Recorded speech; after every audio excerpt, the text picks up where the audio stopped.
The NBA Gambling Podcast on the Sports Gambling Podcast Network is presented by WinBet. WinBet is now live in Arizona, Colorado, Indiana, Louisiana, Michigan, New Jersey, New York, Tennessee, and Virginia. From boosted same-game parlays to live in-game odds, WinBet has what you need to win. Sign up today and bet $100. Get a $100 free bet at sportsgamblingpodcast.com/winbet. That's sportsgamblingpodcast.com/WYNNBET to claim your free bet today. We're also brought to you by the SGPN World Cup Free Roll Contest. $250 cash, $250 gift certificate to the winner exclusively on the SGPN app. Yes, sir. We are back with another edition of the NBA Gambling Podcast on the Sports Gambling Podcast Network. You know me, you know the voice, you know the guy. It's me, really real, villain real, Terrell Furman Jr. at my humble abode in the Charlotte, North Carolina studio. Scott, Studio Reichel here with me to break down Friday, November 18th betting picks. Scott's, what's going on? Nothing much. Looking forward to going through today's card. I know that yesterday didn't have many, I'd say, games in general. You had 3. In fact, it was one of the weirder, I'd say, schedules I've ever seen. 10 a.m. Every game started every at game 10 p.m. was 10 p.m., which I don't think I've ever seen before. But Never. The games themselves were, pretty good in general. It seemed like the Clippers game was a rock fight. That game was competitive. The Clippers team total is the gift that keeps on giving. That was a gift. Detroit couldn't even win, and Kawhi came back and scored 4 points. Or, he was awful the entire way through, but it didn't matter because Dwayne Casey should really have been fired already. The Kings are just a fun basketball team. I gave out their win total over on the Mothership show about a month or two ago. Mm-hmm. Just a pretty entertaining team. They're good. And the Nets ended up winning. They tried to choke the game away against the Trailblazers. Ben Simmons actually looked decent for once. But mainly the takeaway was the 6 for 6, 15 points, 13 rebounds, 7 assists. But the main takeaway was the legacy game by Royce O'Neal, who had the triple-double, including the game-winning tip-in with less than a second to go. So I seen somebody post on Twitter, and they were like, is Royce O'Neal doing Ben Simmons' job? Yeah. But Royce O'Neal had like 11, 11, and 11. Watanabe had 20-plus points off the bench. I don't actually have stats to track it, but selectively, it feels like teams that get blown out on national TV just bet them to win the game after. Mm-hmm. It just seems that way, and I don't have the numbers in front of me to back that up, but I swear that's always been the case. The Nets needed a good showing after getting killed by the Kings, and they showed up. And it's crazy because this wasn't a nationally televised game. So, there's a good amount of the population that doesn't know that Ben Simmons played really, really well last night. 6 for 6 from the field, 3 for 4 from the free throw line. He played really, really well last night, and I think it's an entire, huge portion of the population that's just never going to know about it because it wasn't a nationally televised game. Yeah, definitely true. But I ended up watching the game because it was on one of the local channels that I have. Mm-hmm. But it was a good game. The Nets really tried to choke it away, and then Royce O'Neal kind of saved them. But it was a game the Nets needed. Kyrie's allegedly coming back on Sunday, so we'll see what happens moving forward. But it was a good win for the Nets. To be honest, it was a pretty bad loss for Portland in that spot because the Nets, they're not a good team without Kyrie. They were kind of just hanging in there. They were doing their best. Yeah. Defensively, they were better. But at home, really? You're like the 1 seed in the West right now? Like, you kind of have to win that game. Yeah. Yeah, no, I mean... Nurkic played, Grant played, Simons played, Grant was terrible. Everybody. 2 for 13. He was terrible, but I'm saying you were at full strength. Yeah, I know. You have to win that game. Yeah, I 100% agree. I thought they were going to win. I did. I thought they were going to win. So, all right, let's get into this week. We got 11 games. We should go ahead and get through, knock them out. Before we do that, got to talk to you about WinBet. Now live in Arizona, Colorado, Louisiana, Michigan, Indiana, New Jersey, New York, Tennessee, and Virginia. You have the Win Casino online. You have online sports betting in those states. You have the WinBet Win Hour, 5 to 6 p.m. Eastern Time. Best odds you can get on the marquee games of the week. Great promos, payouts, everything. So much to choose from. All you have to do is head over to sportsgamblingpodcast.com/winbet. That's sportsgamblingpodcast.com/WYNNBET to claim your free bet today. Offer subject to change. Terms and condition at winbet.com. Must be 21 or older and present in the state where playthrough WinBet is available. If you or someone you know has a gambling problem, call 1-800-522-4700. All right, let's do it. Straight into the slate. First game up, we have the Miami Heat traveling to play the Washington Wizards in Washington. -1 for the Wizards. 217.5 is the total. Injury report, we have Caleb Martin questionable, Dwayne Dedmon questionable, Bam Adebayo questionable, and that's all I got. For the Wizards, we have Jordan Goodwin, who is questionable with the knee injury. So you're getting one at home with the Washington Wizards. Scott, what are you doing? So the Wizards are a team that I don't think is particularly good, but I'll give them props. They have played better lately. They had that heartbreaker loss against Shea, basically. Not even the Thunder, just Shea, because he had yeah. step back game winner, get the hell off my court type of game. Did you see his post afterwards? Oh, of course, yeah. Carter? He was Hemi Carter. That's tough. Hemi Carter? That's hard. That's good stuff. That is hard. But either way, Miami is a team that we've talked about and we're not exactly high on. And the more you actually watch this team, the more you kind of wonder if this team is potentially too old. Can we say that? Like, it seems like a lot of the actual juice that this team had and a lot of the swagger that they brought to the table, I don't want to say it's gone, but it seems like a lot of it is really just, it just doesn't feel the same. You agree? It just feels like Miami isn't the same cutthroat team towards others that they always have been in terms of defense and just intensity as a whole. It seems like a lot of the players that they need to rely on, whether it involves Kyle Lowry, whether it involves just some of the other guys, it just seems like Miami isn't as well-oiled of a machine as they have been in years past. And that's kind of concerning. I know you're only 15 games in. I don't think it's all because PJ Tucker's not there. Like, I think that there are some underlying issues with the overall roster construction. I'm also not sure how much I actually like the bench. Tyler Hero's going to be out. You're going to be potentially missing Adebayo, which is a concern. I think I'm leaning Washington. I don't feel great about it, but with the chance that Adebayo does not play, I don't think I can back them in this spot. I'm going to lean Washington, but I really don't feel great about it. But it's a division game. You have a spread that's very short. Washington being favored makes me believe that Adebayo has a decent chance of not playing. I'm going to go with Washington because Miami, I know you're going to fade Miami because they're on the road. But in general, I just don't think this team is very good. No, it's not that they're on the road that's my issue. It's when they're road favorites. Like, when you start making them road favorites, it just has a history of them not being able to cover that line. Like, this is years of data. And I think it's just the Eric Spoelstra thing. I don't know why, but they just don't cover as road favorites. And so the fact that I'm getting one with them makes me feel a little bit better, but I still don't think that this is a spot where I can really back this Miami Heat team. And it's because, like you said, Bam Adebayo out, Dwayne Dedmon, well, probably going to be out. Dwayne Dedmon could play, could not play.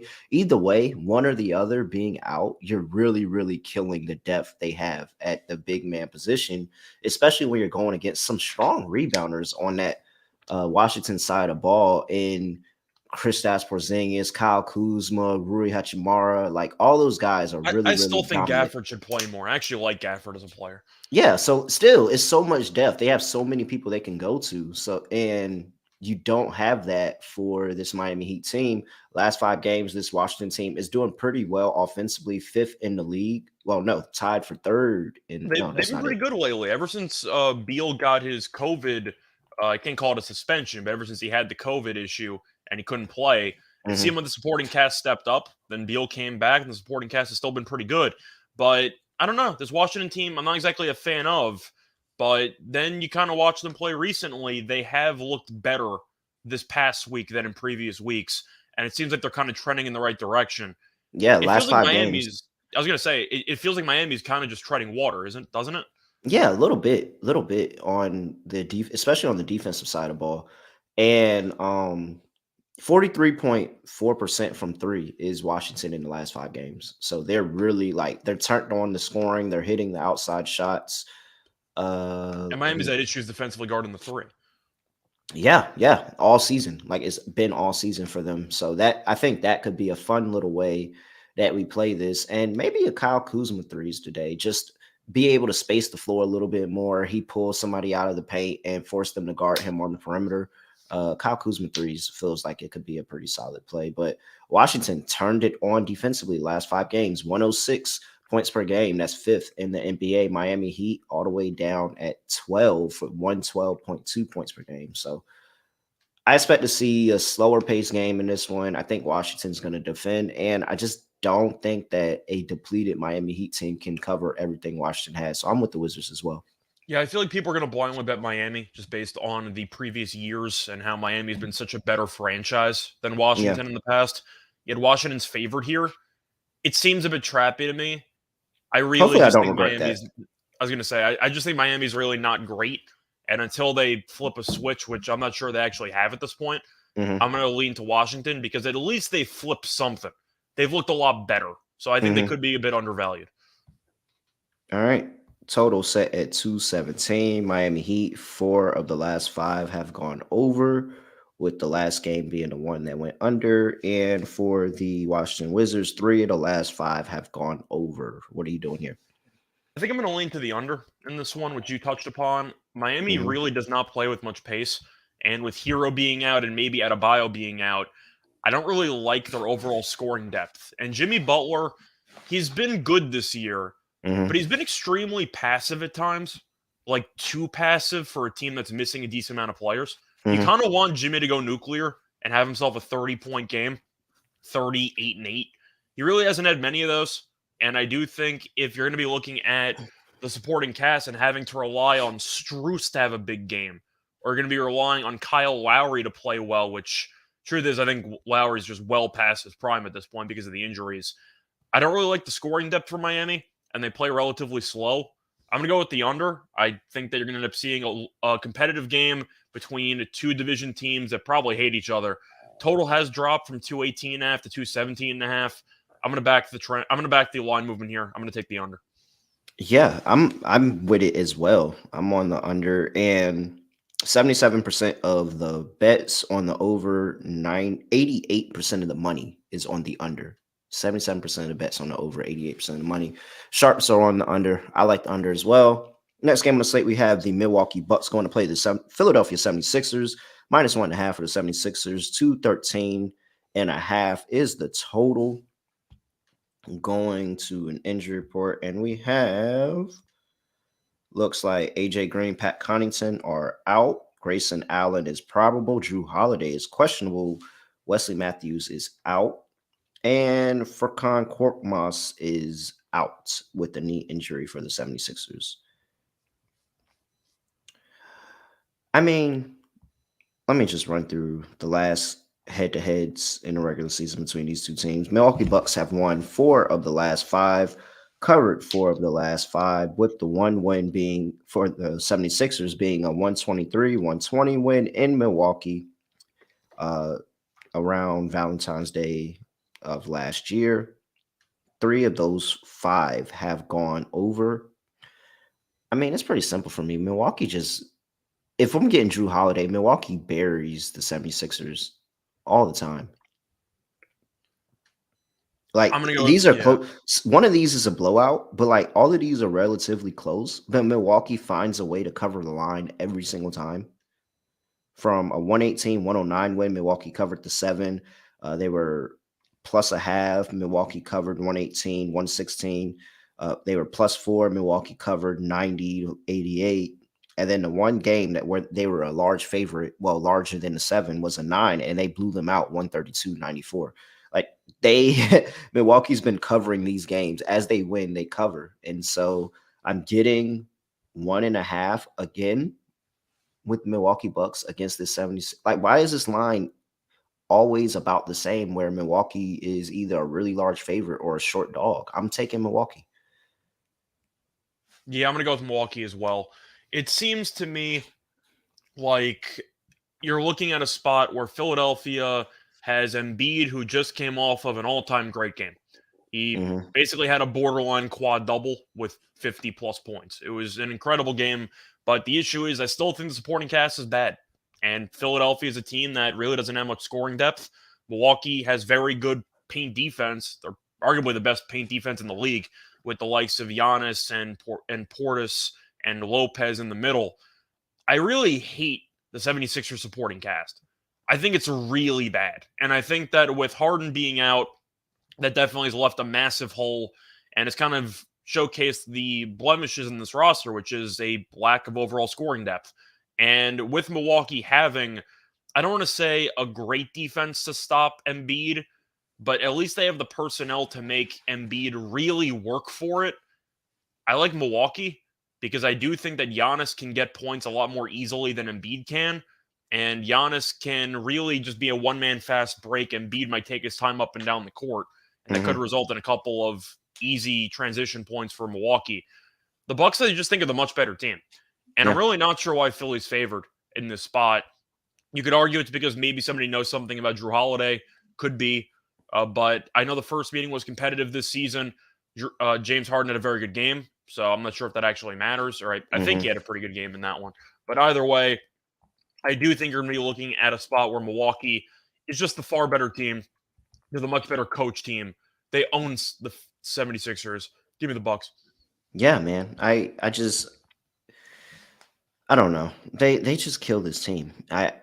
This line has been, I mean, +4 earlier this season, a half last year.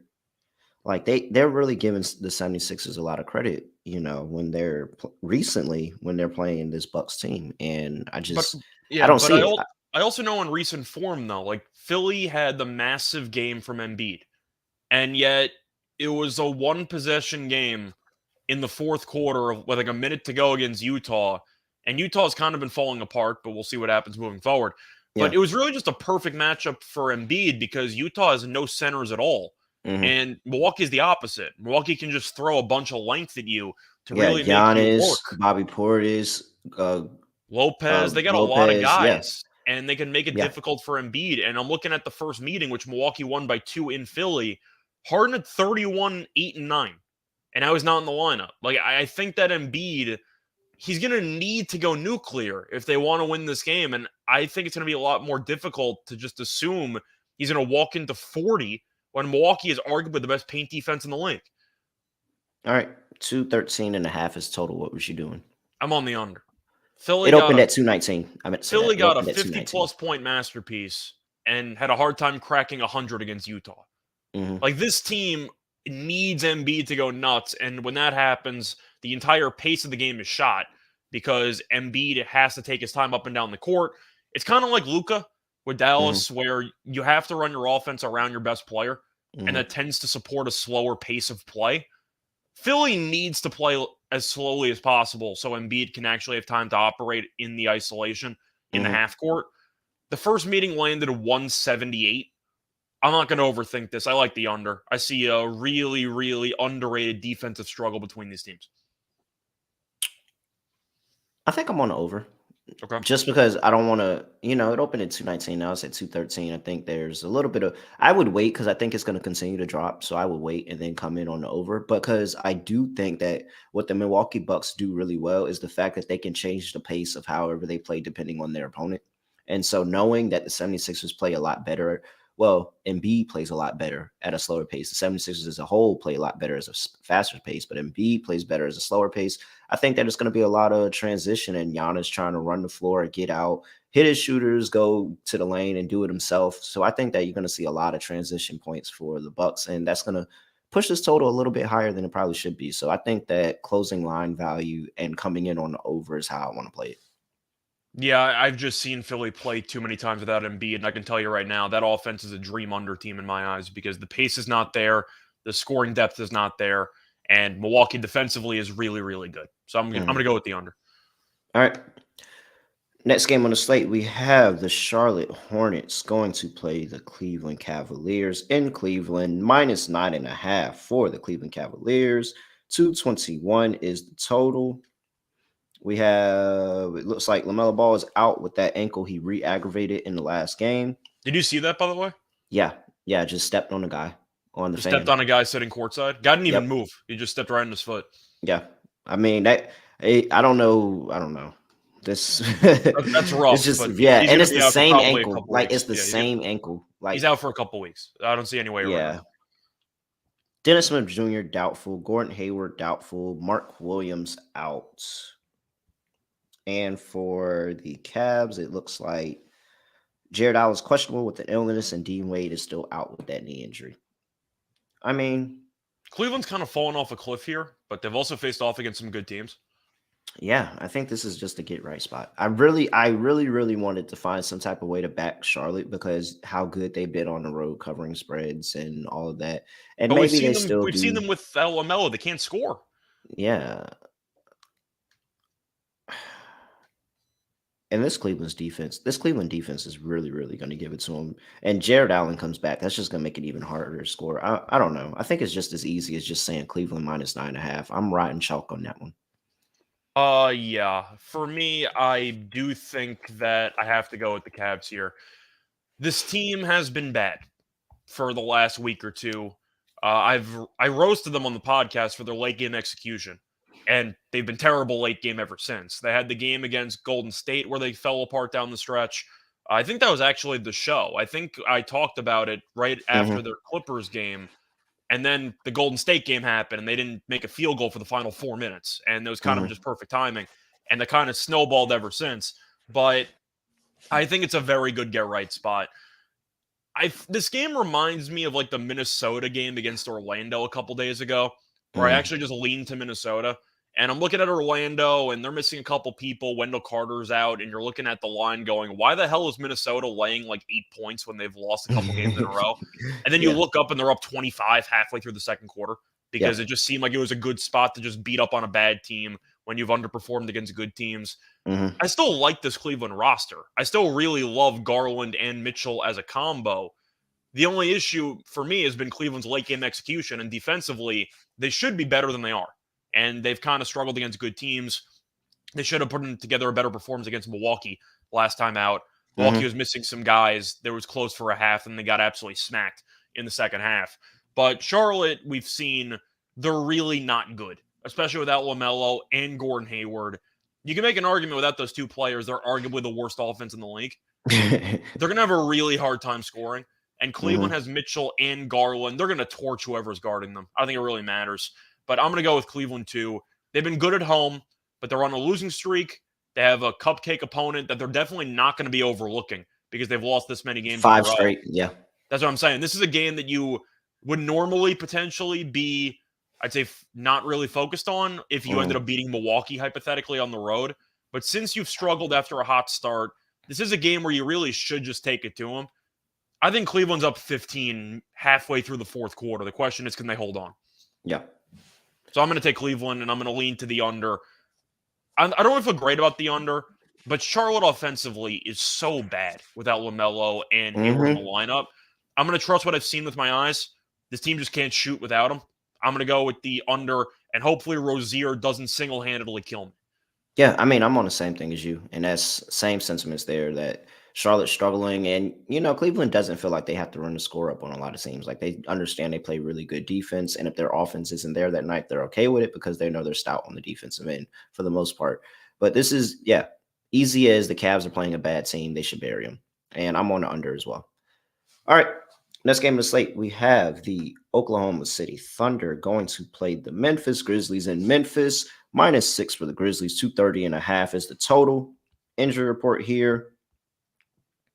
You have Desmond Bain, looks like he's out. Trey Mann and Darius Baisley are both look like they're out for the Oklahoma City Thunder. All right, tough game for me to handicap because I love the Thunder as dogs, but I love Memphis as a team. Scott, what are you doing? So I do want to ask you, though, about Memphis, because this is going to be a topic of conversation that we're going to be having for about 3-4 weeks, maybe more. How much do you like Memphis without Bane in the lineup? Because that puts a lot more pressure on Ja, which we're cool with because we know Ja's just an insane player. You want to take more shots. But the trickle down of Bane not being able to take roughly 15 shots a game, Mhm. You're looking at Dillon Brooks getting a massive boost in actual playing time and potential volume, which I Mm. know we're not exactly a big fan of. He takes a bunch of shots regardless. That's what I'm saying, but you know Yeah. that, like, if Morant takes some of those shots, you're cool with it, but Brooks is where you're kinda concerned by it. Yeah. Do you like the overall just floor spacing for Memphis with Bane out of the lineup? Because I'm looking through the overall roster. Do Mhm. they have many good 3-point shooters, or was Bane really just single-handedly just lifting all their 3-point numbers? Because I'm going through Mm. the roster, Mhm. I don't see many great floor spacers on this team. Do you? Well, you got Conchar, who is shooting 39.3% from the field from three. So And he's how many still attempts, though, does he have per game from 3? Like, I 3, think it, give or take? but I think that's somebody who's going to get more attempts. Like I think Okay. that it's just more of a system play. And hey, that's our 3-point shooter. It's not Desmond, but we're going to give it to him because he's still shooting 40% from three. Like I'm not going to not give the ball to somebody shooting 40%. However, for me, it's going to be seeing the health of Jaren Jackson Jr. and unfortunately asking a little bit more of him quicker than we would have wanted to. We would have wanted to wait, let him get in the game shape, get some reps under him, and not ask for a heavy workload as soon as he came back. But now Desmond Bain out, and maybe they Mhm. don't ask for that. Maybe they just say, "All right, we're just going to go through this stretch, and whatever we come out of it, we come out of it." But You can argue that it was actually decent timing because Bane got hurt, and now they get back one of yeah, their other most valuable players, but and he's gonna be really good on defensive end. I I think they'll be all right. I think they'll be all right. And just because we've seen this Memphis team be able to play well without different starters being in the game and still finding a way to win games. So I don't think that they're going to be, number one seed in the West, which I do believe is wide open for anybody to take. I don't think that that's going to happen right now. Maybe, when everybody comes back, we see how they look in the future. But right now, I don't think that they're going to take over that spot anytime soon. However, I think they're still all right. Like I still think they're fine. I'm not saying they're a bad team. It's just the fact that Bane was playing at an all-star level, Oh and no, now he's just gone. he definitely was looking at most improved, like one of the most improved players in the Yeah, league. So for sure. realistically, his opponent in this matchup is probably going to win it. Shea's just going nuclear at this point. But the point is, he was easily Memphis's best 3-point shooter, both in terms of efficiency and really just volume. He was the main Hmm. 3-point shooter. And I was kind of wondering if you thought that Memphis's actual guard depth was good enough to kind of hold over the team during the absence of Bane. I think it's hit or miss. I think they really need Ja to be more aggressive. But Hmm. I understand why Memphis is a pretty big favorite here. And even though I love Shea, I've been calling Shea a top 20 player for months, like even before the season started, and And I has was kind about of to aged say, very well. since last year, we loved Shea. Like I he was was calling a Shea top 20. Like I was his going to die points on that hill. over his But points over for the past year and some change has just been like, yo, why are we not betting this every time? Every time he suits up, whether he just missed 10 games or whether he played the night before, he yeah, but I always was, goes yeah. off. He does, and now everyone knows it, so now the numbers are jacked up to the 30s, and we used to get those numbers at, like, 22 and a half, 22 and a 25 half, and a half, yeah. 23 and a It was such a half. fun Like time, it but was a great those were the time. days, but either way, Oh I man. do think the main reason why I'm gonna pick Memphis in this game, despite I was kinda just trying to bring a conversation about the supporting cast. Hmm. The issue still remains with OKC. They can't rebound to save their lives. And Memphis, with getting Jackson back, they still have Adams, they still have Clark. They have a lot of quality big men in Hmm. terms of depth. Memphis is third in the league in rebounding rate, and OKC is 23rd. I think OKC gets murdered on the glass in this game. I think Memphis gets a bunch of offensive rebounds, a bunch of second chance points. They're going to have so many more free throws than OKC in this game. Hmm. And I know I just roasted Dillon Brooks for his offense because we all witnessed that playoff ordeal. Defensively, he's still very good. Double He O still puts a bond. lot of effort on the Double defensive O end. Brooks. He's one of the better defensive guards in the league. Now you also have Hmm. Jackson back for rim protection. We know Shea wants to get to the hoop. I think Memphis does have the personnel to make life extremely difficult for Shea offensively. And I'm still not sold on OKC supporting cast. I just think Shea's been trying to carry a below average team, and he has done so because he's played so well. But I'm going to lean to Memphis. It's really just about the size and the length of this team. I think Hmm. OKC is going to have a very hard time competing on the glass, and I think that's going to be the story of the game. Yeah, man. And Memphis is at home, and they're a good home team. Yeah, I mean, I'm on the same thing as you. I don't want to repeat too much of your handicap, but I feel the same exact way. And I it's really Trey Mann. I think it's Trey Mann for me. And the fact that he is a spark off the bench and he is somebody that doesn't need to be set up for him to be able to score the basketball. Like he can go out there and create on an NBA level and get his own, add you a good 10 to 12, maybe even 14, 15 points off the bench. And that's a really, really big boost. And so that another game where you're missing that, that's still like something we have to take into account. And I think that's going to be the missing piece. Like, I think that's going to be the difference in the Thunder making this a close game and Grizzlies just going out and having their way and not being challenged on the offensive end by the OKC Thunder at all. So, yeah, I'm with you. I'm on the Grizzlies -6 in this one. Yeah, and Robinson Earl really is not a great overall offensive player. So I think you actually can play Adams in this game. Mhm. OKC plays very fast, which is kind of the concern. But I'm looking at OKC's supporting cast, especially with May being out, with Man being out. Do they have many, if any, 3-point shooters with Man No, out of they're the not a lineup? good. Because I don't even think they're a good 3-point shooting that's team. what I'm saying. They really Well, aren't. last 5 games they've been really, really good. They're number one in the NBA at 44.5%. Last So 5 games, but as an overall season, overall, on the course of the season, well, I mean, that's had to skew their numbers up a yeah. little bit. Even with the numbers skewed for that 44.5% in the last 5, they are at 34.4% on the season, 20th in NBA.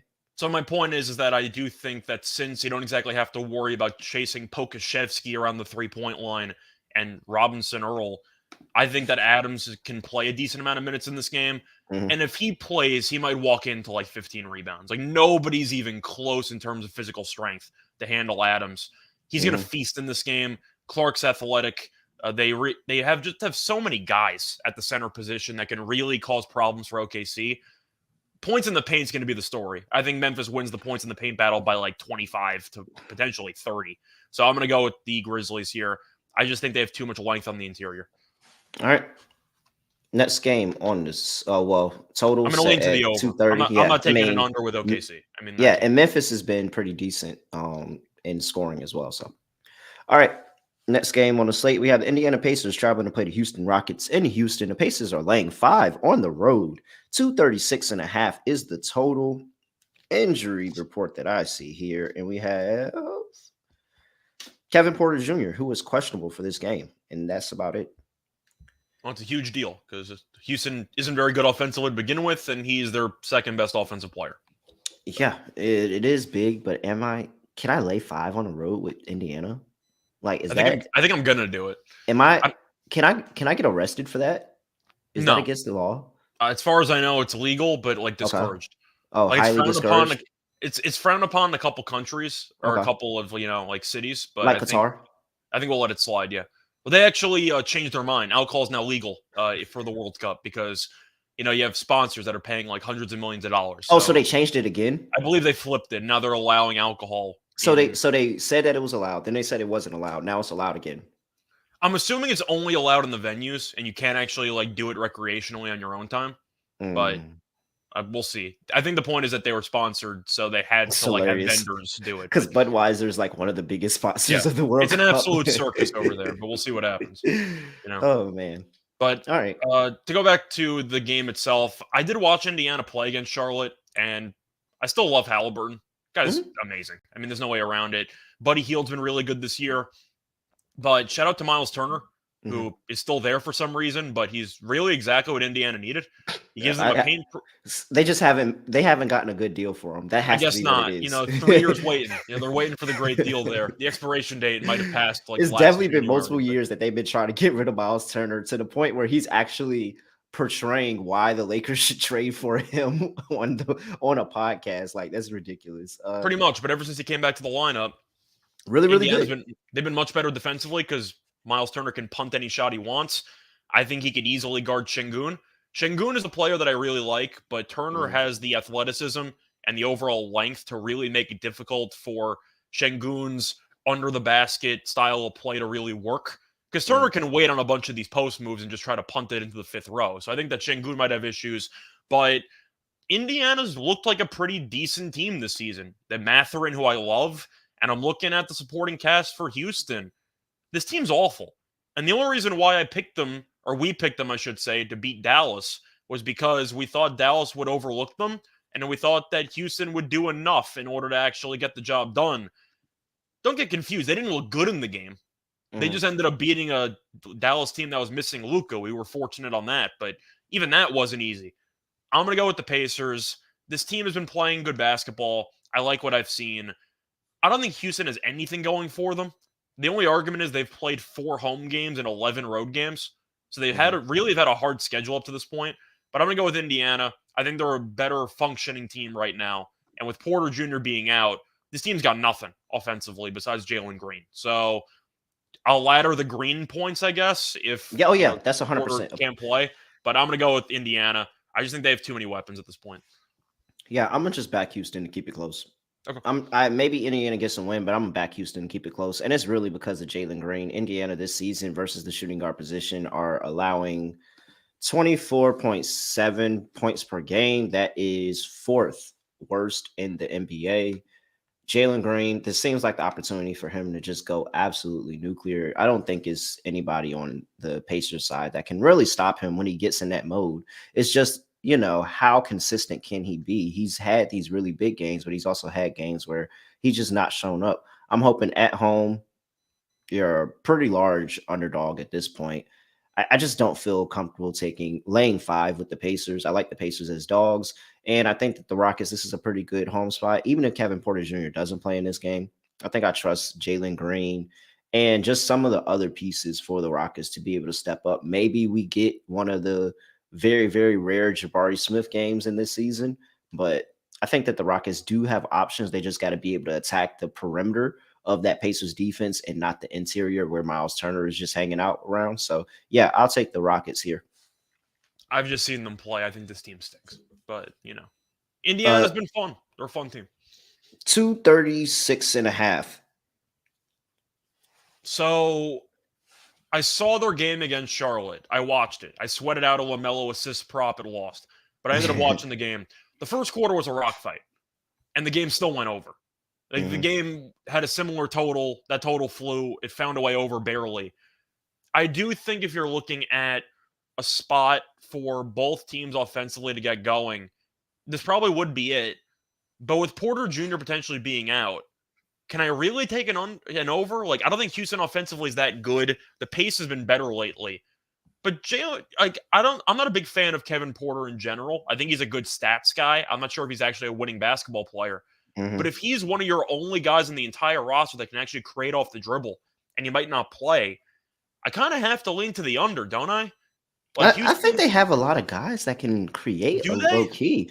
I mean, you have Kenyon Martin coming off the bench. I think he can help create for himself. Martin's a very streaky player, but but it's like that's really what Houston, this entire team is filled of streaky players. It is. And so that's what makes it really, really hard to handicap this team night in and night out. Because Christopher, who's an okay player, but Christopher, and he's not even playing minutes for real. So it's just they have other people that I like that I feel like can create their own, but it's just the streakiness, and you just got to pick your spots with this Houston team. And if Kevin Porter Jr. was playing, I'd probably lean over. But since it's a question mark, I'm going to take the under because Porter Jr. I think has been their probably second best offensive player this season. I think the Rockets cover, I think that points were average on both sides. So I think I have to go over. I think you have to go over. I'm going to go under because I have a question if Houston can actually keep up on the scoreboard. And I think Houston's going to drastically drag it down. I see this game finishing somewhere around 120 to 111, something kind of like that. But if you think Houston's going to win, I don't think they're going to stop Indiana. The question is, can they outscore them? So. Yeah, that's how I feel too. Be on the Jake. I hear you. I see you in the chat. Jake, let me know if you see Kenyon Martin Jr. props today. You're really good about scoping out props somewhere. Let me know if you see Kenyon Martin Jr. props today. I just feel like that's a player I want to get behind today. You're only going to get off the bench. So coming off the bench, you got Benedict Mathurin, who's going to be scoring off the bench for that Indiana Pacers team. Somebody off the bench is going to see that and want to keep up. He has a 21-point game this season earlier against and he has a 23-point game against the Clippers and a 21-point game against Orlando.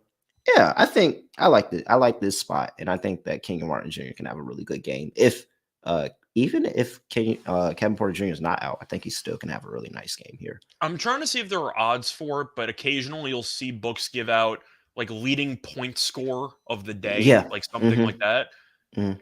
I don't know what the odds are for Jalen Green. I don't mind a long shot there if you want to just try something. Yeah. It's probably not going to win. I'm going to be straight up with you. I mean, you got Giannis playing, you got Embiid playing, you got a lot of guys who can easily put up 40. But I think for spot alone and for volume and for Indiana's defense, which is very, very bad, Mm-hmm. I do think that Jalen Green could have a 40 piece in him, which is why we kind of like laddering the player prop, especially if Porter Jr.'s out, because the volume's going to be disgusting Mm-hmm. if Porter Jr. just isn't in the lineup. But I don't mind taking a serious long shot there with maybe Jalen Green leading point scorer of the night. I think I'm feeling another random player parlay for us to give out, and Jalen Green has to be one of them. Yeah. The question is, you take the points or the threes? Let's go threes because it's Indiana. Yeah, that's why I was asking. Yeah, let's go threes because it's Indiana. All right, so And if he's gonna score 40, he's gonna make at least like 5 yeah, points. I mean, yeah, let's go threes because it's Indiana.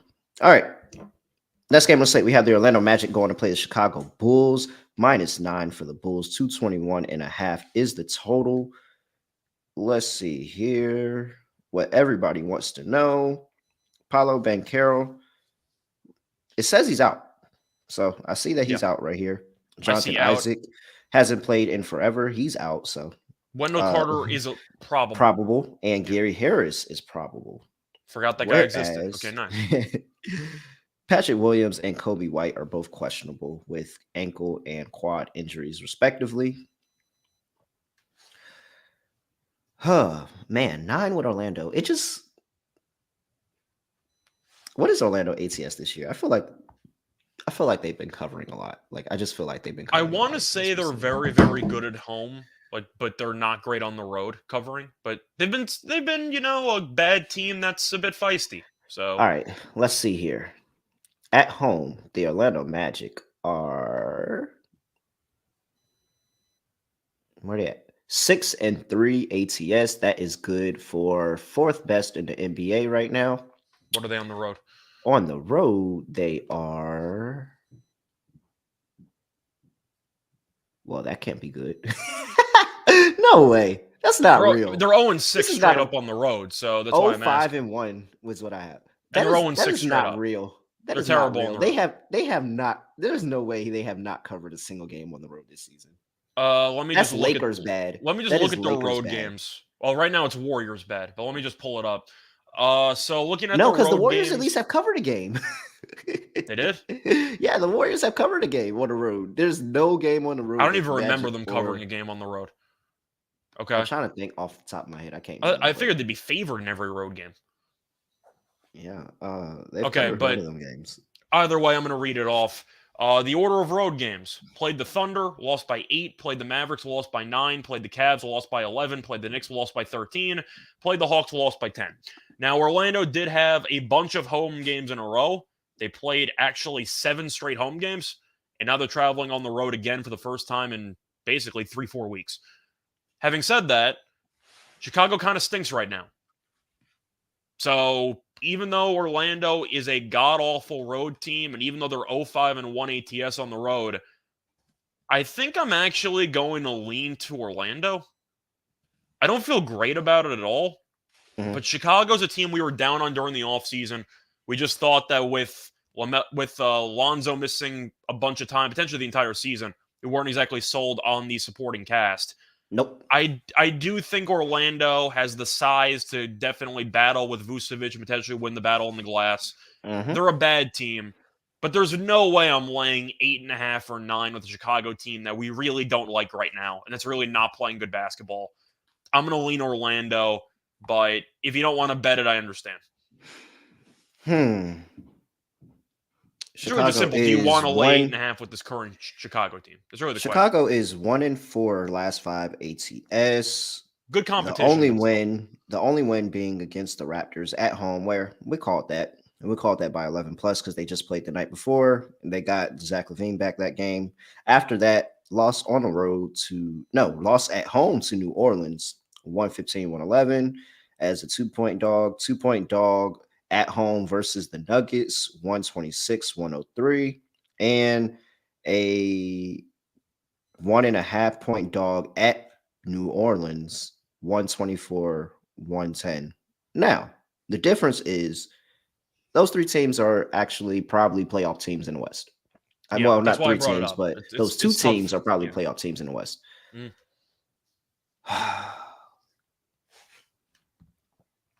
Am I really about to ride chalk? I mean, Yeah, no, I'm a yeah. ride chalk because I know somewhere where I'm coming back and I'm not going chalky. So yeah, I'm going chalk here and I'm gonna just go with the Chicago Bulls. It's just I mean 5-1, 0-6, whatever it is, that's really, really bad on the road. And It's it just atrocious. feels like this is It's the same spot for the Cleveland Cavaliers where we were talking about they played really bad basketball recently, and this just feels like the get right spot. Yeah, for me, I just think that the difference there is that at least Cleveland is, for me, relatively to fully healthy. Jared Allen Mhm. will see. Charlotte's just completely destroyed with injuries right now. And you're looking at Orlando. I liked Minnesota in the last game because Wendell Carter Jr. was probably not going to play, and I thought they'd Mhm. get killed on the glass. He's supposed to play. I like the overall front court. Shout out to Bobo, by the way, for the birthday 26 and 12. Nice job there. Yes, But yes, great I birthday game. but I Oh, do I think love when birthday games hit. I do think that Orlando actually can somewhat match up with Chicago decently. Then again, DeRozan might drop 40 on their heads, and I'm going to feel like an idiot. But I'm going to lean to Orlando. I just don't want to lay 8.5 or 9 with Chicago right now. But I'm probably just not going to play it.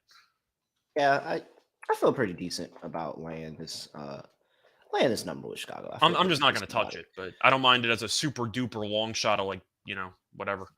Hmm. I'm not gonna lock it up, but I feel pretty good about it. All right, next game on the slate, we have the Boston Celtics going to play the New Orleans Pelican. Oh wait, total that one 221. I mean, I don't really have I have a no lean. thoughts on this one. I Yeah, think I'm going to lean to the over because I think Chicago can score in Orlando. Well, it's kind of a hedge for me because defensively they're not good either. So I'm going to lean to the over and just expect points. give me Chicago team total over. Okay. All right, Boston Celtics, New Orleans Pelicans in New Orleans. Smoothie King Center 2.5, laying 2.5 with the Boston Celtics, 2.5 home dog for the New Orleans Pelicans. 230.5 is the total. Let's see here. We have Zion questionable, Malcolm Brogdon probable, Marcus Zion's Smart questionable? questionable. I'm shocked. I can't believe it. He's I think he's questionable again? actually I think he's actually always questionable, but it's really an out. Like they say he's questionable, but he's really out. You have to have no injury designation for Zion for him to actually to be So you're playing. saying it's like the Belichick Patriots injury report? Yeah, Okay. very similar. All right.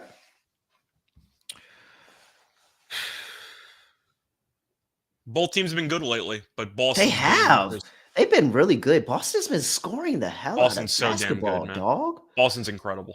Oh man, And I watched them where's against my Atlanta, by the way. Defensively, they absolutely destroyed Atlanta. And it was in Atlanta, too. It was just a murder. Yeah, it was tough. It was very, very tough.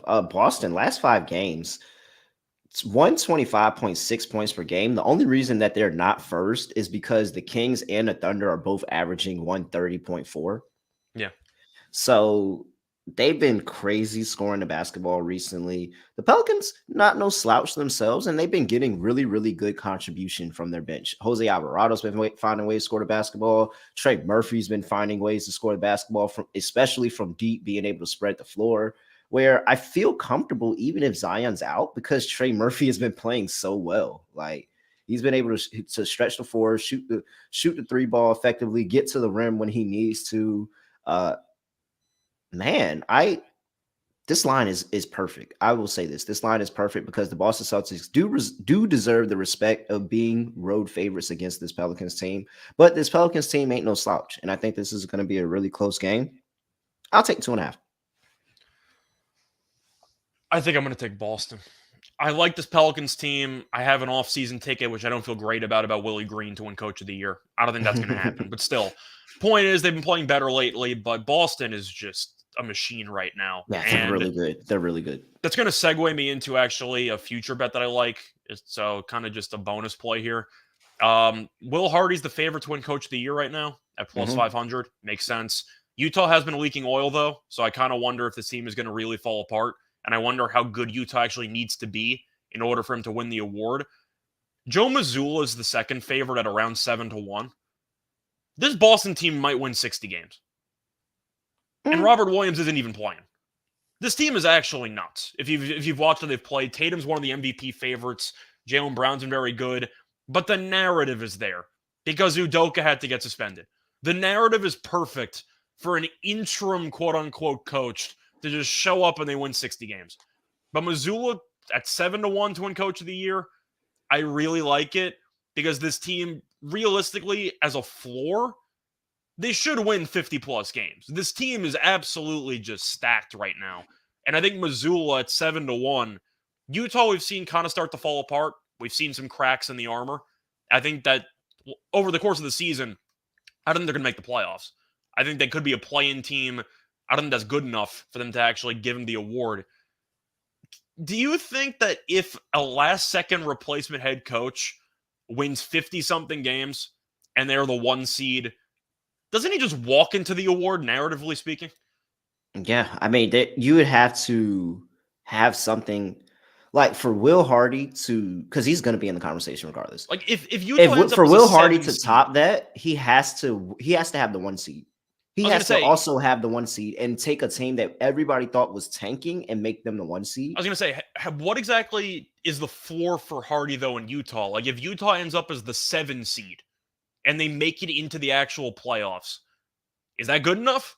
Yeah, no. So that's the thing. That's good enough. But it's not good enough if Will Hardy makes this team a 1 seed, which is, I mean, not Will Hardy, but if Joe Mazzulla makes this team you said Hardy a 1 seed. That's why I was getting confused. Yeah, no. If Hardy makes the Jazz a 1 seed, he gets the award. That's point blank, period. I don't care what Boston has going on. If Hardy makes the Jazz a 1 seed by the end of the season, he gets the award because everybody thought that team was the same. I mean, yeah, we're both sure that that's not going to happen. But I'm saying, let's say Utah is the bottom end of the bracket. Let's say Utah's a 7. But that's what I'm saying. If they're the only way that he absolutely locks up this award is he makes the 1 seed. That's the point I'm trying to make. If he makes the 1 seed, he locks Hardy the award. The 1 seed. You mean yes, Hardy. That's the way he locks up the award. I don't care what Boston does. Boston could go out there, have a great season. If Hardy makes the Jazz a 1 seed after they traded Donovan Mitchell, after they traded Rudy Gobert, they're 100% in. Now, do we think that that's likely? No. So when you come back to what you're saying and that they become back of the playoffs, I think that he still has a very, very good chance to win if they are back of the playoffs. But if Mazzulla makes Boston a 1 seed after everything that happens, that trumps that. That is the only thing that I think could trump the Jazz making the playoffs when everybody expected them to be a lottery team. And it's the fact that Mazzulla comes in as an interim coach and puts Boston back on top where they were last year. It's also looking at Boston. I think Mazzulla can coach. Like, if you actually watch them play, I think he's actually a pretty good coach. I'm not just blindly picking him for the record, but usually this award goes to a 1 seed team. You have the occasional Thibodeau run.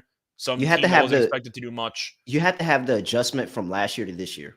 Like, it's also the media. It's also the media market.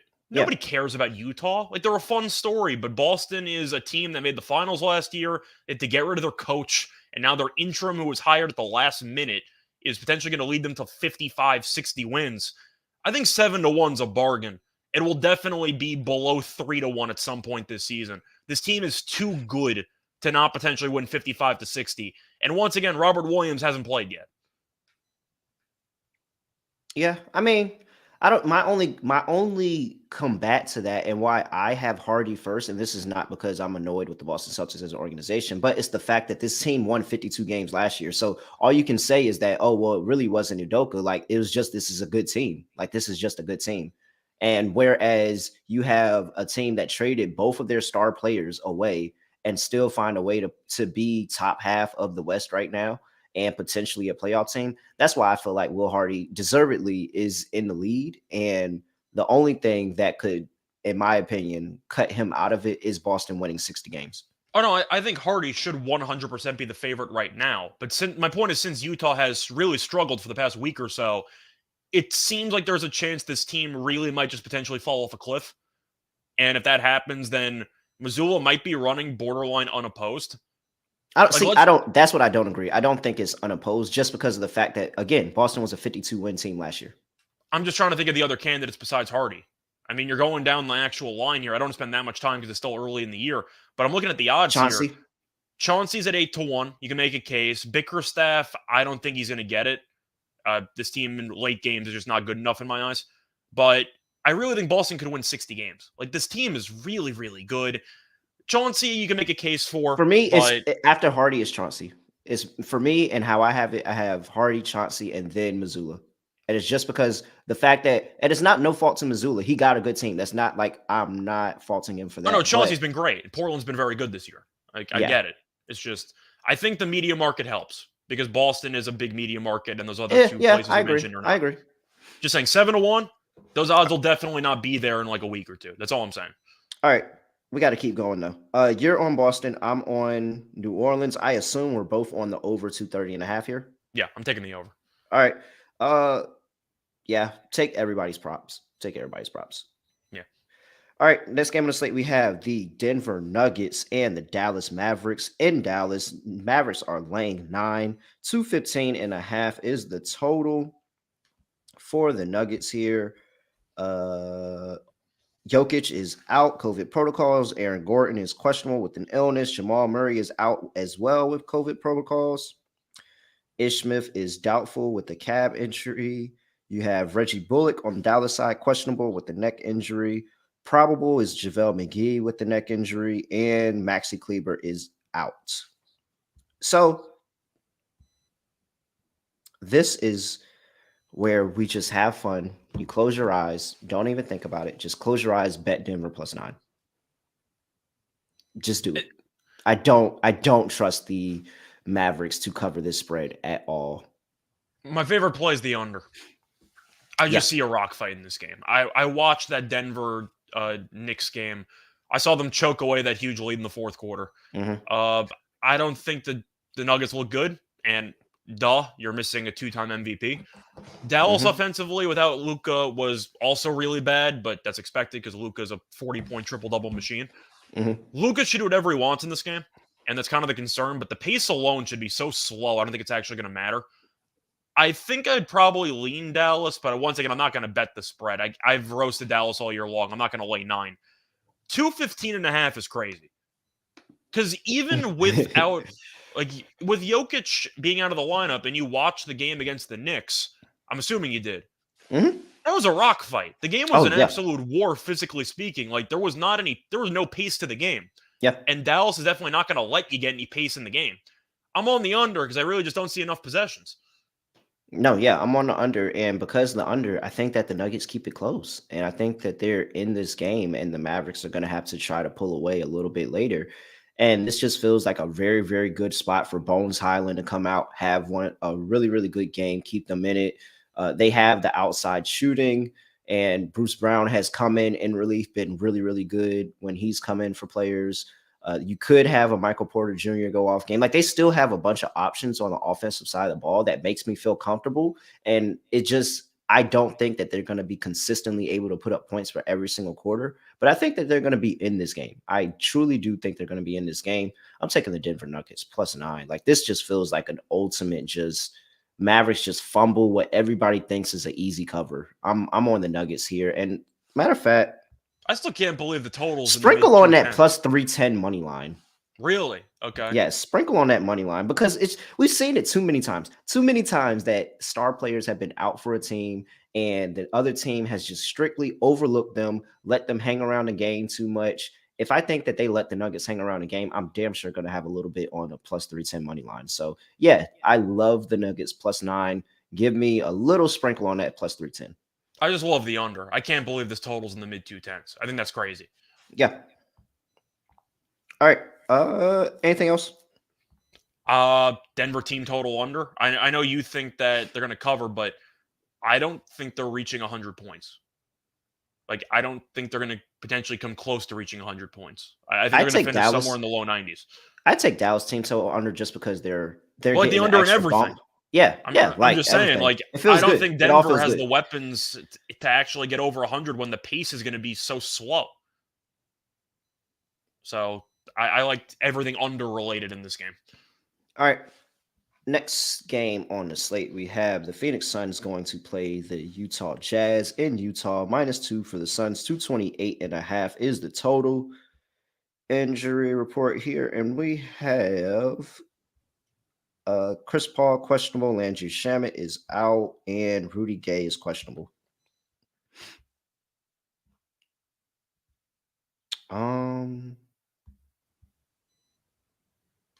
Yeah, man, I don't know. I can't fade the Suns team against the Jazz right now with the Jazz reeling like this. I know we were talking about them earlier, but they're really just reeling. And I don't know if the Suns coming to town is a get up spot where they say, all right, let's turn it around here when we play the Suns.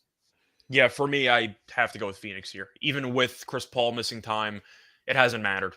Killed the Warriors again last game out. Now, their home road splits are pretty jarring because they're really good at home and not great on the road. And Utah's been pretty good at home in general. But I just mentioned why I think Hardy is right now fool's gold for Coach of the Year. It's because this team's falling apart, or at least it's looking like it in the short term. And since this team was overachieving earlier this season, I think they're a bit overvalued at this point. Phoenix is miles ahead in terms of just being a better basketball team. It's really not even close. Bridges has been amazing ever since Cam Johnson got hurt. I still love Booker. Ayton's been very good. Ayton better have a double-double in this game. I'm calling him out. You better have a double-double against like Kelly Olynyk and like you better have a Laurie big Markkinen. Markkinen. Like he should really walk into like 20 and 15. He really should. Pretty easily. But I'm going to go with Phoenix here. I still really like them as a team. I'll apologize to them because they made me a lot of money last season, and then I immediately thought with all the offseason stuff that they were going to take a step back. This team is just too well coached. It's 9-5. It's 9-5 at this point in the season. Not a step back for them though. That is like my point is you weren't wrong. You weren't wrong. I wasn't that wrong, but their win total was like 15 games lower than it was last year based on where they finished, and I kind of leaned under. They're going to win 50 plus games. This team is just way too fundamentally sound. They really have a good formula in place. And I thought that the chemistry would be shot because of what happened in the playoffs. Besides Jay Crowder, the chemistry has been fine. So I'm going to go with Phoenix. They're a much better team than Utah. It's just simply put. All right. 228.5. I'm on Phoenix if I didn't make that clear already. Yeah, you did. You said you have to fade Utah based on how they've been reeling lately. 228.5 is the total. Came up from 227. I mean, the pace should be there, but Utah offensively has been pretty underwhelming lately. Let's see here. Let me just look at some numbers. Phoenix, last 5 games, 14th in the NBA, 112.6 points per game. Utah is 21st, 115.8. Let's go advanced. Let's bring that down. Last 5 games in terms of pace. We have Utah, 5th fastest pace, and we have the Suns, which makes sense, 26th in pace. They always do run a slower pace game. I don't know if I trust Utah to push the pace against this team, though. I really feel like the Suns have really good transition defense and are able to slow this Utah team down to where they want them to play in the half court. I'll take an under. I agree with you on the under. I just think that Phoenix defensively is a good unit. I think Utah offensively might be a bit overrated based on how just unbelievable they were shooting from 3 to start the year. Phoenix defensively, though, has really not been good at guarding the 3. They're ranked 24th in three-point percentage for opponents, so you could argue Utah might get hot from the outside. Utah, though, 3rd best three-point defense in the league, which is a bit surprising. So interesting. I'm going to go with the under. I think that this total is a bit high. I think Phoenix defensively is going to have a gear to them that I'm not sure Utah's fully ready for. I'm going to go with the under. All right. Next game of the slate, we have New York Knicks traveling to play the Golden State Warriors on the 3rd game of their road trip. 2-0 straight up in ATS are the Knicks on this road trip. -7.5 is the Warriors for this game. 234.5 is the total. Injury report here.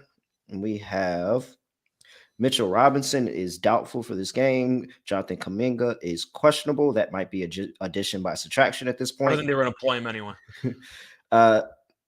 Birthday news. I mean, if it's Patrick Baldwin Jr.'s birthday. So happy birthday to him. Vanderbilt legend.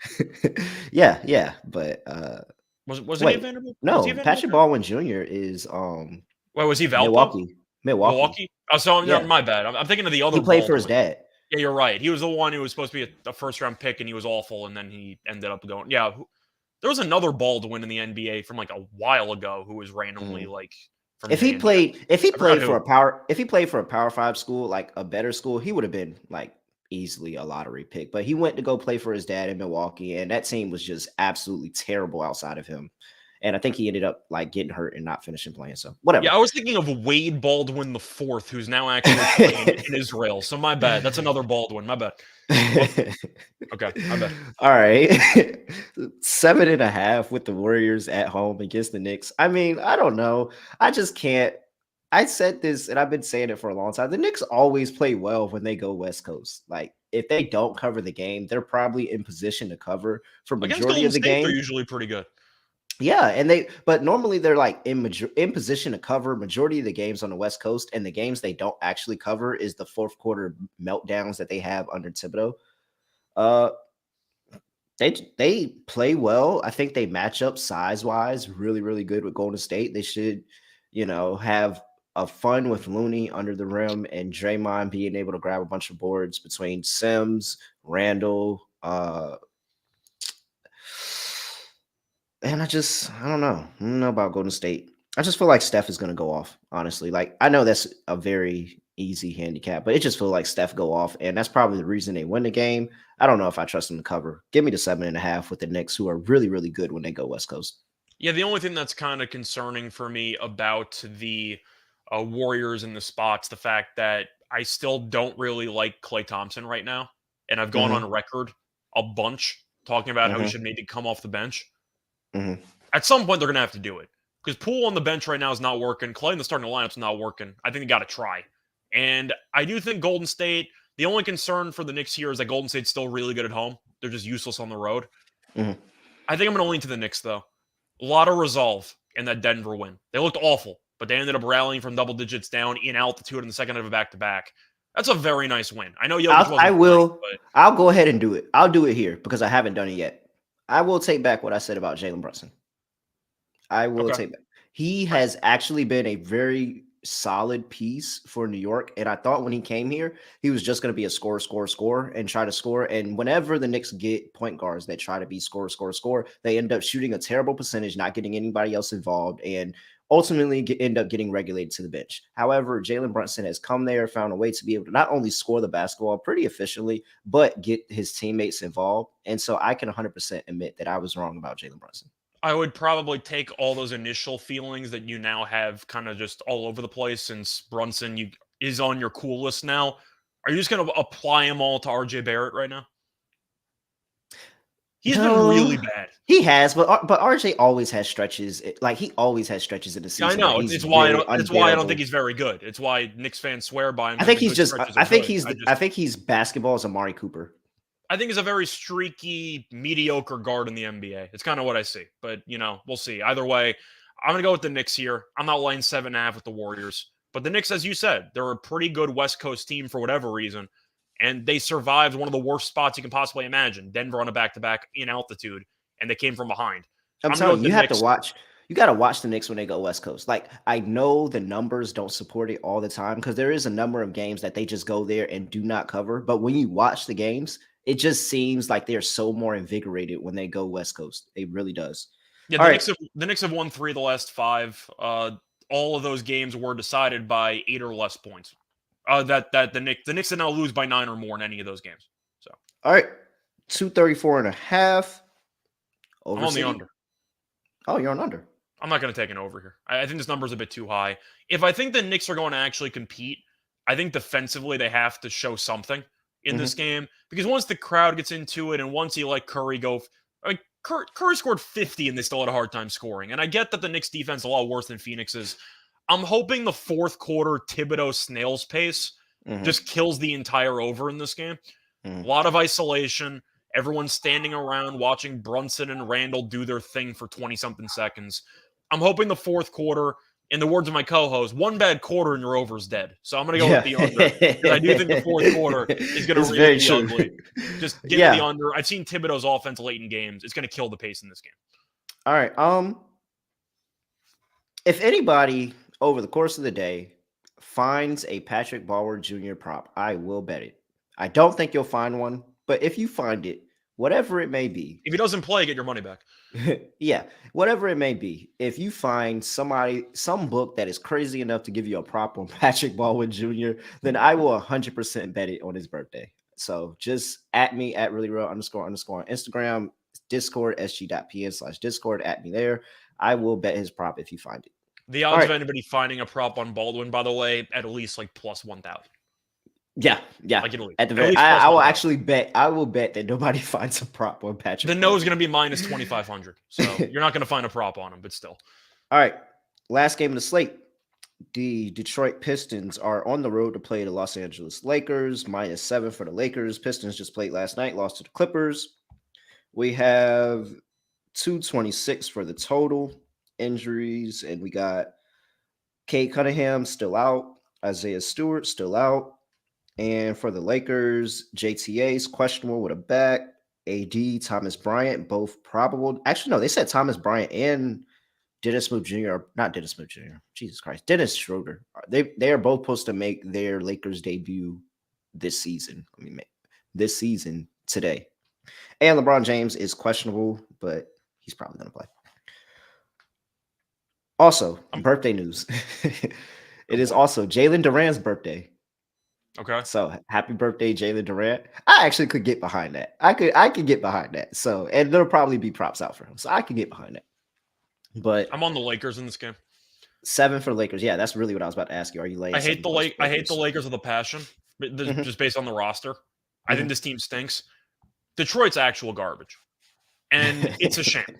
And Cade's hurt. That happens. It is what it is. But words cannot describe the absolute tanking of Dwayne Casey's coaching stock. He is really just awful with that team, and they can't score. They're on a back-to-back, and it was a bad back-to-back. It was the physical kind, where the first game's an absolute grind. You're miserable. You're, having to deal with Zubac going for 17-plus rebounds in the paint. You're miserable the entire game, and you fell apart. Getting out-physicaled by the freaking Clippers of all teams. And now you face Anthony Davis and probably LeBron. I'm going with the Lakers. I know this team's bad. Detroit's really, really bad. I'm going with the Lakers. Detroit's probably an auto-fade team for me. I really can't make a case for this team with Dwayne Casey as the coach. I really think it's just a matter of time. It's a young team. I don't want to try to read into stuff that I don't have any information on. I got to assume they've tuned him out in the locker room. They're getting smacked every game. At some point, something's got to give. But give me the Lakers. I think at home, they've had a lot of days off. They haven't played in 5 days, 4 days? Yeah, they have so many days. They basically had a week off. I'm going with the Lakers. I think it's a time off you need when you're worried about Anthony Davis getting injured every play. So they should be healthy. The time off might have allowed LeBron to actually come back for this game. But give me the Lakers. I'm so low on the Pistons right now. I cannot be any lower. Yeah, same. I mean, if Cade Cunningham was there, I would take the Pistons. I would take like a Lakers money line Pistons cover and get some extra juice. But no, I think that they get buried today. I really do. I think this is. It just seems one is just a bad matchup with Isaiah Stewart being out. Now you're leaning on Durant, the rookie, like you really are. Bagley a little bit. Yeah, and so that's why I do think Durant has a little bit of a good game, just because the addition of it being his birthday, of course. Foul trouble also for Bagley. Durant can get a and I don't know what's their lineup. Bagley, right now, Bogdanovich, Hayes, Ivy, and Bay. Hayes coming into the starting lineup was very interesting to me, but maybe it's just because he's a pure point guard. But he's been shooting the ball very, very. He's also allegedly their power forward, so they should get murdered on the glass. Yeah. All right. Nope. I'm on it. Lakers -7. Total 220. What'd I say? 226? Yeah, 226. I'm on the under. Detroit's on a back-to-back. It's physical. The Lakers can't shoot. I'm not going to take an over in this game. Yeah. And I tried to talk myself into it. I tried to talk myself into Beverly guarding Ivy. Whether you like Beverly or not, he'll make life difficult for Ivy. They don't have many other scoring options. I'm on the under. I will say, last 3 games have gone over that these teams have played, but I just can't. I'm assuming Cade played in those games. Yeah, I can't buy myself to take an over. There's no Cade. I mean, he's the only guy on the offense that I have faith in every possession. Boyan I like. Does he create his own shot? Not really. So I'm on the under. All right. Before we get into Lock and Dog, World Cup free roll contest, $250 cash, $250 gift certificate to the winner. Make sure you Sign up exclusively on the SGPN App Store, Google Play Store, and you have check out all of our World Cup content on sportsgamingpodcast.com. And then we also have the merch store, 10% off using promo code Dallas Sucks. And that will get you perfect stocking stuffers, whether you get the talk about my third leg on my parlay shorts, the Christmas sweater, the NBA gambling podcast shirt, hat, all of that stuff over there at store.sportsgamblingpodcast.com. All right, lock and dog time. By the way, before we actually get into the lock and dog picks, there are some breaking news developments with some of the lineups here. Okay. The Wizards are now -5.5 because Jimmy Butler has officially been ruled out. Adebayo still questionable. Hero's still out. So Jimmy Butler is officially out. The line is now moved to 5.5. Oh, dang it. So what If does you that bet put the their... Wizards when we went over it, you just saved yourself 4.5 points in the span of an hour. But Yeah, there you go. did. You just, yeah, you really won. It probably won't impact the lock and dog, but it's breaking news. I'm going to mention it. No, it won't. But now I'm considering, I'm getting 5.5 with Miami on the road. Now it makes me consider Miami, but I just don't know who's going to handle the majority I'm of the trying to scoring. think, actually. Hero's out. Butler's out. Blindly give Bam. me like some Struce props or some bullshit. Like somebody's Yeah. going to have to score on this team. I'll figure that out and I'll put that in Discord. We're Struce, going to 5+ bet somebody. threes. Somebody's got to shoot. Somebody. Yeah. All right. For my lock, let's go with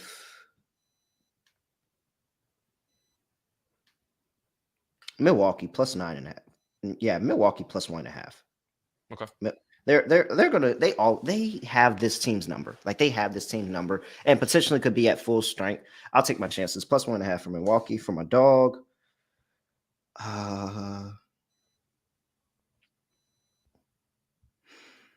Let's go with fuck it. Let's go with Houston at home dog plus 170 on the money line. I'll take Houston. You're going to run it back with Houston. I respect it. Yeah, back to back. That's crazy, but Okay. all right, let's run it back with Houston. This is a good spot. Let's run it back with Houston. All right, plus 170 on the money line, but bonus lock. Denver plus 9. I'm sorry. I feel really good about Denver. Denver plus 9. That's a bonus lock. Scott, what are you doing? So for my lock, I'm going to go back to that Dallas-Denver game, and I'm going to go with the under at 215.5. I don't know what the hell this total is. I'm going to say thank you, and I'm just going to take it. I watched Denver against the Knicks. The Knicks this season can't guard anybody, and that game was a rock fight. Like barely any. Did any of those teams even get to 100 in the end? Did the Knicks get to 100? In the Denver game? Yeah. Did they get to 100? I think they just barely. I can tell you right now. The Knicks got they the won final 106-103. Yeah, barely at the end. 106-103. But the Knicks have been a terrible defensive team all season long. Dallas have been good defensively, and the pace alone, the Knicks are actually relatively fast. The Mavericks are the slowest team in the league by a wide margin. I like the under. Jokic is out. I don't like Dallas' supporting cast. Denver's defense I thought was actually okay during the course of that game. But I just think that Dallas alone has to play a lot slower with Luka in the lineup because he's their best player. And I think this total is way too high. I think Denver's not going to get to 100. So I'll gladly take the under. I think that total is ridiculously high. Give me the under 215.5 in that Mavericks-Nuggets game. And for my dog, I'm going to pick actually your lock. I'm going to go with the Milwaukee money line at plus 105. I know it's a baby dog, but at the end of the day, they own this team. And Embiid once again went for 57, and he almost had a quad double against a team with no centers. And they still barely won the game because the supporting cast is just that bad. Milwaukee has the bodies on the interior to make Embiid work for it, or at least to just fatigue him. We saw in the first game, Embiid did nothing the entire second half. I believe he didn't score the entire second half. So I think Milwaukee's going to wear him down. Giannis is still the best player on the court. He takes these meetings against Embiid personally to prove he's the best player on the court. I like Milwaukee money line. I just think that they're the much better team. All right. I got to get out of here. I have somewhere else I had to head to real quick because I did say something about a parlay, even though I don't have odds for the players up right now. Jalen Green. Let's get Jalen Green for a big game. And let's throw Giannis in there too. Giannis probably shows out, right? I got to assume so, especially after Embiid put up 50-something last and game. And Embiid's going to use too much energy on the offensive end to play defense. So, all right. And let's get another player in there. I mean, Boston Pelicans, do we throw your pick of Tatum, Brown, Ingram? I feel like that's a good third I thought player that, in and then there. Tatum was terrible against Atlanta, but I guess it didn't matter This is anymore. bounce back spot. Yep, Tatum. It's Tatum. Thank you for saying that. I forgot about that. Yeah, Tatum today. So throw Tatum in there as I well. thought you were going to And say Curry because you just expected Curry to go nuts against the Knicks. oh yeah, okay, throw Curry. Okay, so 4 players. All right, so Jalen Green, who we say? Jalen Green, Jason Tatum, Steph Curry, and who's the last one we said? Giannis. That sounds Giannis. fun. We're going 30 plus on those. Yeah, let's take props. So props, all props, points props, and then we'll go up whatever the next level But I'm saying, is are for we that just going like person. 25 each and 30 each? I can't do it because they don't have all the props up, so it's like hard. You But know what I mean, though? Like because 20. Giannis is Yeah. going to be at 32.5, so you can't put 30 because you're going down. But if you put Yeah. him for 35, you'll get some juice. So like, just take the next level up. So Giannis would be The 35. lowest point total that's plus money. There we go. Thank you. That's it. That's the call. All right. See Okay. you guys. I gotta go. No other way to end the podcast, but make sure you subscribe. NBA Gambling Podcast. Subscribe everything on the network. He's Yeah, you at know where to Strive find us. Radio It's all good. at _really real _ all of that. We out.